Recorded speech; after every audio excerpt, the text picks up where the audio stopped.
Alors, on va corriger cette petite interrogation donc, dans laquelle vous aviez des limites à déterminer. Donc, vous aviez des suites, définies comme la suite U ici, qui est définie pour tout n appartenant aux entiers naturels par un égale donc ce terme général-là. Alors, dans un premier temps, quand on cherche à calculer une limite, eh bien, on se pose la question à savoir est-ce que tout se passe bien ou pas.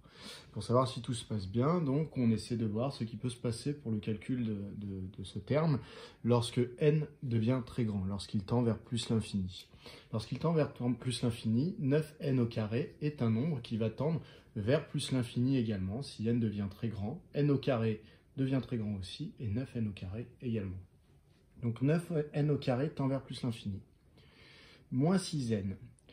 Le n tend vers plus l'infini, donc moins 6 fois n, moins 6 fois un nombre qui devient très grand, et bien finalement, ce nombre va devenir très grand entre guillemets dans les négatifs, donc va tendre vers moins l'infini. Donc moins 6n tend vers moins l'infini. On cherche à additionner quelque chose qui tendait vers plus l'infini avec quelque chose qui tend vers moins l'infini. Ça pose un premier problème, ça fait partie des formes indéterminées que vous avez dans votre cahier de cours.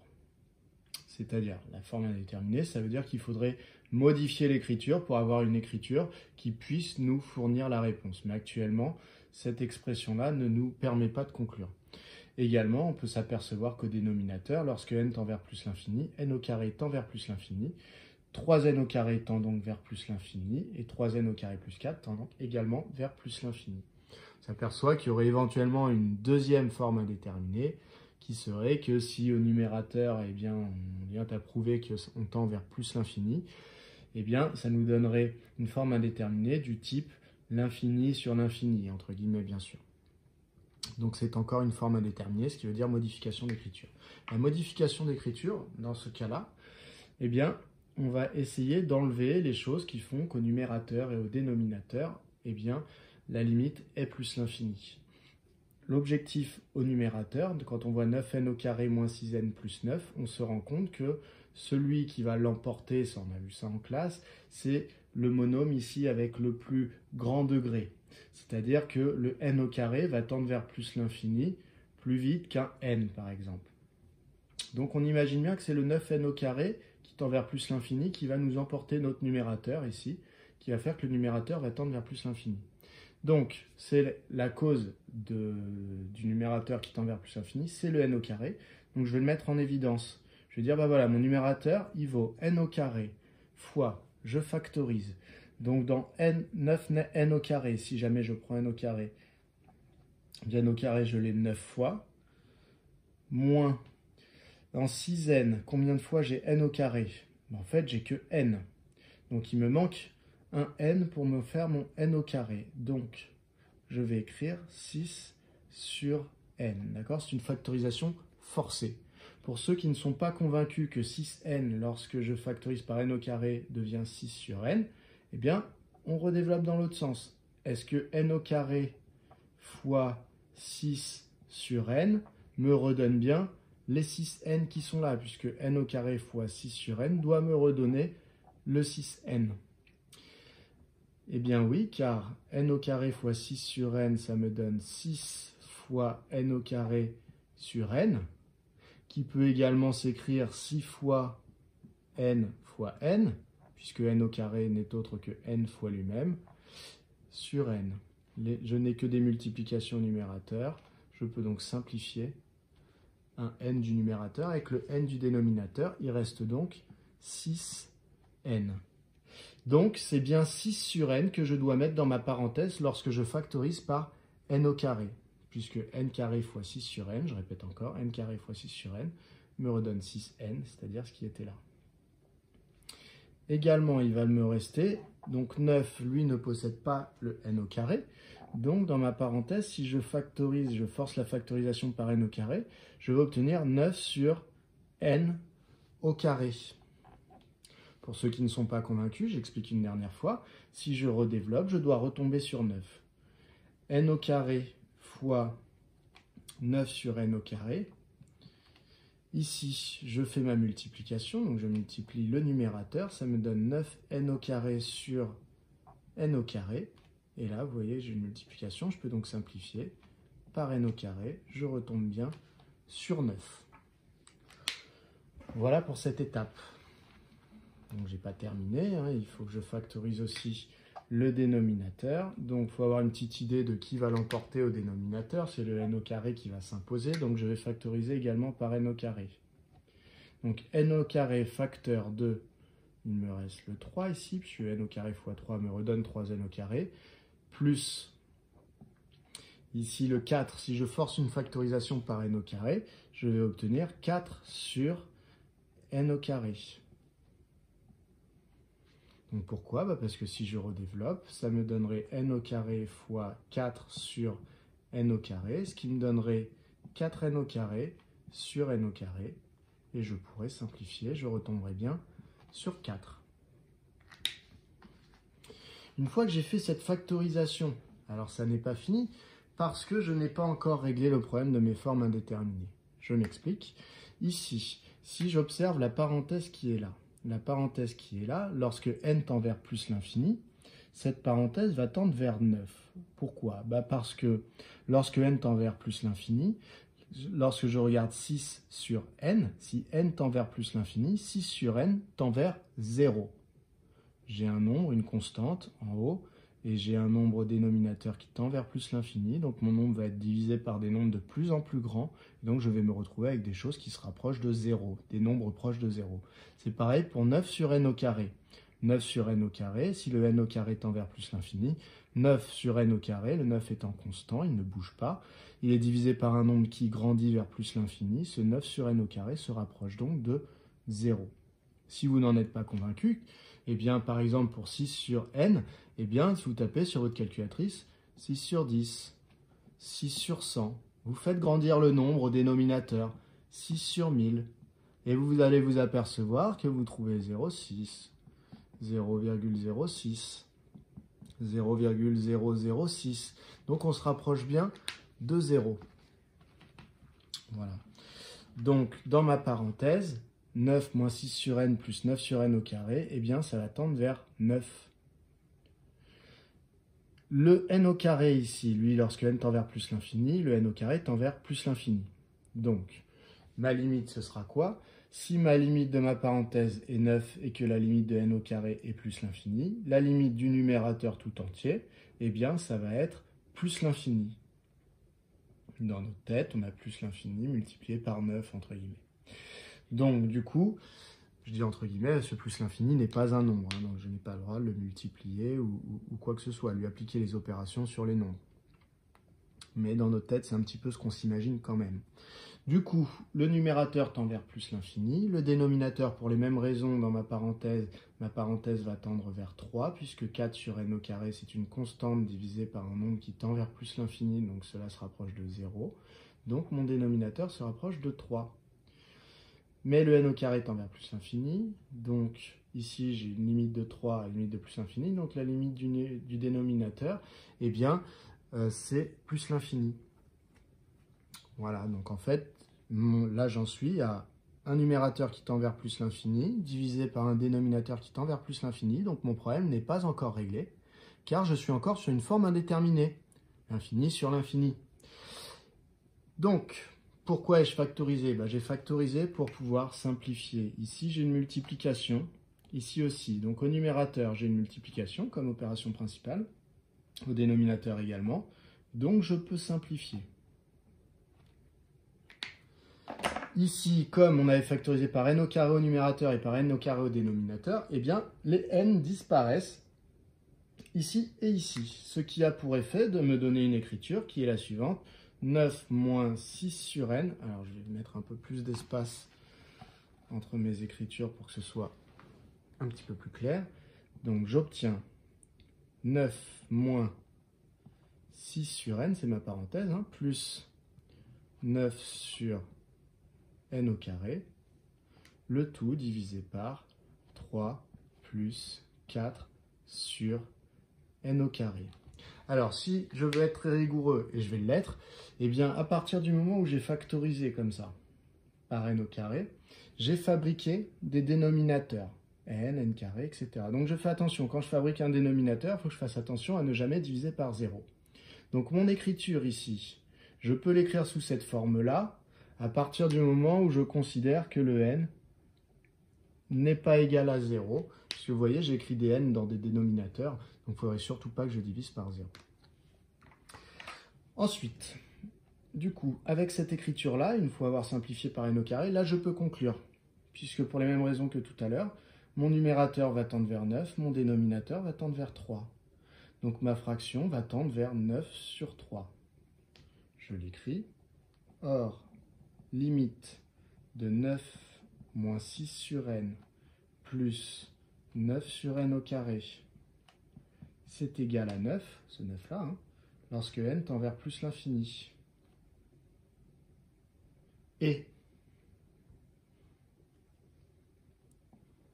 la limite de 3 plus 4 sur n au carré est égale à 3 lorsque n tend vers plus l'infini.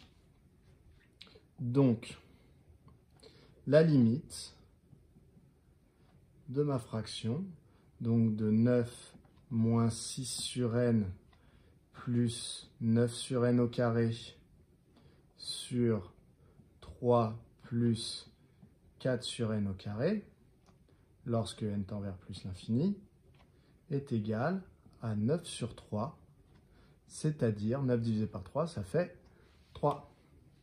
Ça, c'était une expression de un.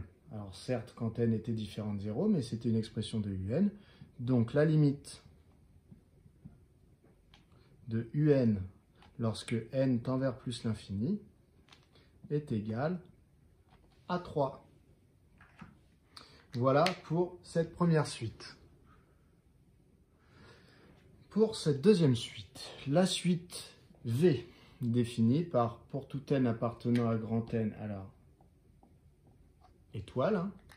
Pourquoi? Parce que là, je suis amené à diviser par 3n, donc il ne faudrait surtout pas que le n soit égal à 0, puisque je diviserai par 0, ce qui est formellement interdit. Donc, voilà ma suite.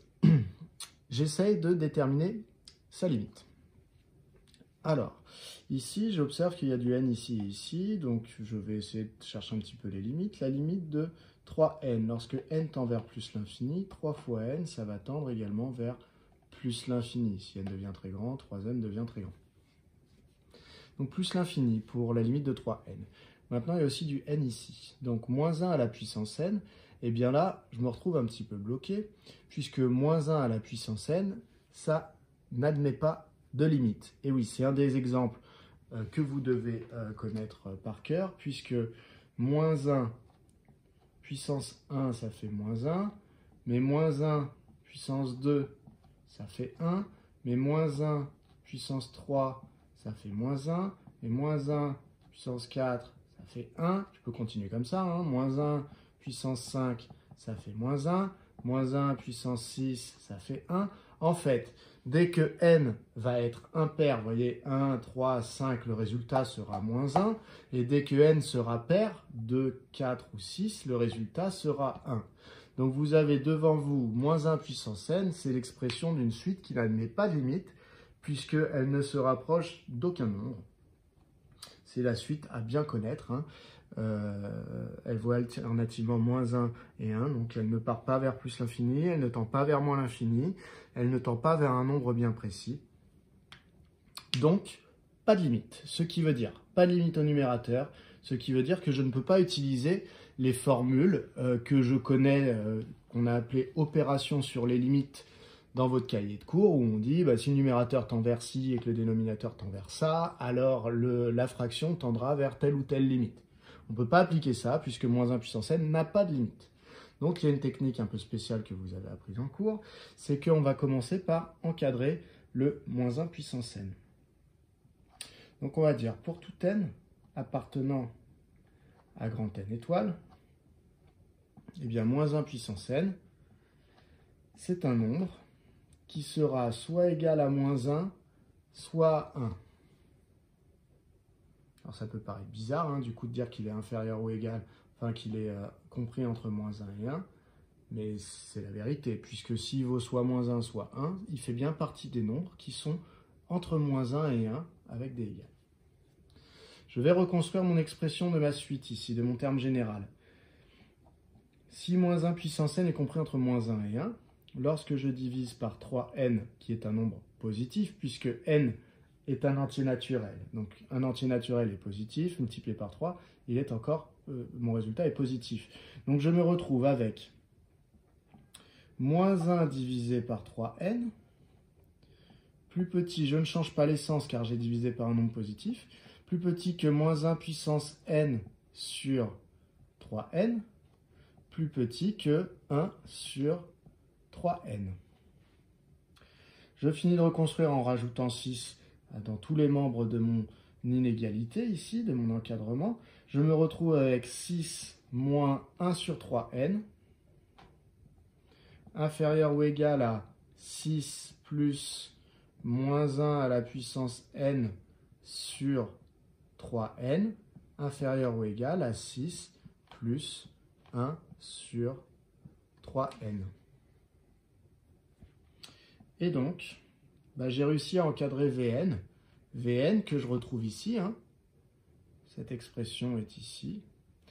Et du coup, je me retrouve avec le fait que Vn sera toujours compris entre 6 moins 1 sur 3n et 6 plus 1 sur 3n. Alors en quoi cela va-t-il m'aider? Autant tout à l'heure je ne pouvais pas faire mes opérations sur les limites parce que moins 1 puissance n n'avait pas de limite, autant là j'ai fabriqué un encadrement pour Vn par une suite que j'encadre en vert et une autre suite que je vais encadrer en rouge. L'avantage de ces nouvelles suites, la suite verte et la suite rouge, c'est que je n'ai plus le moins 1 puissance n à l'intérieur. Et donc, en fait, tout ce que j'ai à l'intérieur, ici, je vais pouvoir calculer réellement les limites et donc faire mes opérations sur les limites. Chose que je ne pouvais pas faire ici, puisque moins 1 puissance n n'avait pas de limite. Donc, j'ai transformé mon problème d'une suite où je ne pouvais pas calculer la limite de tout ce qui constituait mon expression en le calcul de deux limites, de deux suites différentes, la verte et la rouge, qui va être plus simple puisque je n'ai plus le problème du moins 1 puissance n à l'intérieur de la verte et de la rouge. Voilà. Donc je vais calculer la limite de ces deux suites. Qu'est-ce qui va se passer? Je vais un petit peu plus loin. Et ce qui va se passer, c'est que 1 sur 3n, lorsque n tend vers plus l'infini, donc j'ai toujours une constante divisée par quelque chose qui devient très grand, ça va tendre vers 0. Donc 6 moins 1 sur 3n va tendre vers 6 lorsque n tend vers plus l'infini. 6 plus 1 sur 3n tendant également vers 0 pour les mêmes raisons qu'ici. 3n tend vers plus l'infini, une constante sur quelque chose qui tend vers plus l'infini, ça va tendre vers 0. Donc la suite rouge va également tendre vers 6. Donc ma suite V va se retrouver coincée par deux gendarmes qui sont la suite verte et la suite rouge qui vont toutes les deux tendre vers 6. Donc ma suite V, d'après le théorème des gendarmes, va tendre également vers 6. Voilà. Alors, je vais le rédiger. Je vais commencer à rédiger ici, si j'ai la place. Je verrai si j'efface ou pas. Donc, je vais dire la limite de 6 moins 1 sur 3n. Alors, je vais mettre un petit or. D'accord? Or, la limite, quand n tend vers plus l'infini, de 6 moins 1 sur 3n, c'est égal à 6. Ça, c'est ma suite verte. Et la limite, lorsque n tend vers plus l'infini, de 6 plus 1 sur 3n, c'est également égal à 6. Toujours les mêmes raisons, 1 sur 3n tend vers 0, 1 sur 3n tend vers 0. Donc, alors je vais remettre mes petites couleurs si ça vous aide. Ça, c'est la limite de la suite verte. Ça, c'est la limite de la suite rouge. Donc finalement, mes deux suites tendent vers 6. Donc d'après le théorème des gendarmes,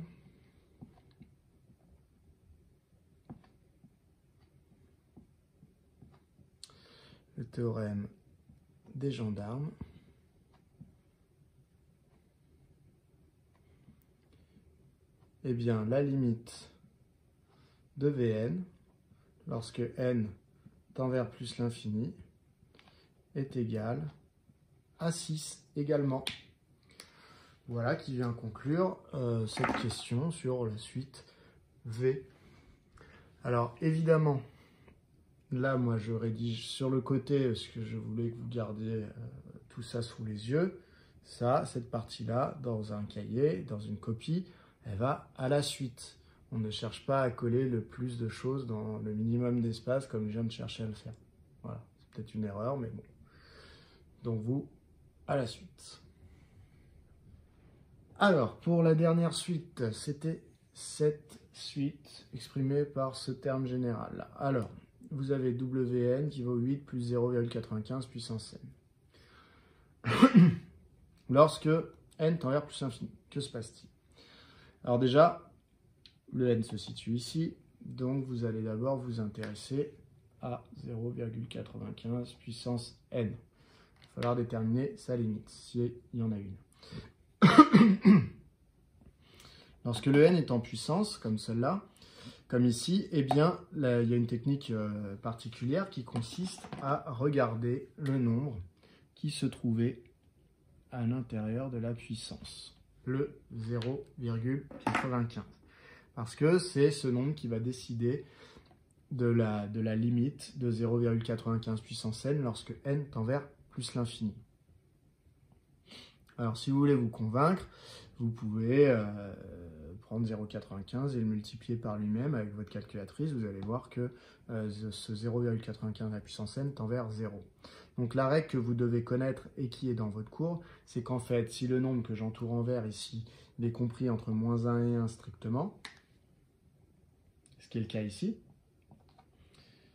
donc 0,95 est compris entre moins 1 et 1. Alors attention, je n'ai pas mis ou égal, parce que lorsque c'est égal à moins 1, ça donnerait quoi si le nombre vert était égal à moins 1?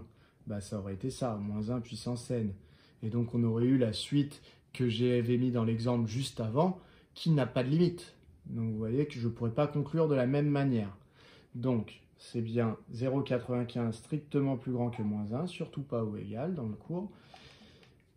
Et on enlève aussi 1, puisque si jamais le nombre en vert est égal à 1, bah en fait ça me donne quoi? Ça me donne 1 puissance n. 1 puissance n vaut 1, tout le temps, quel que soit le n.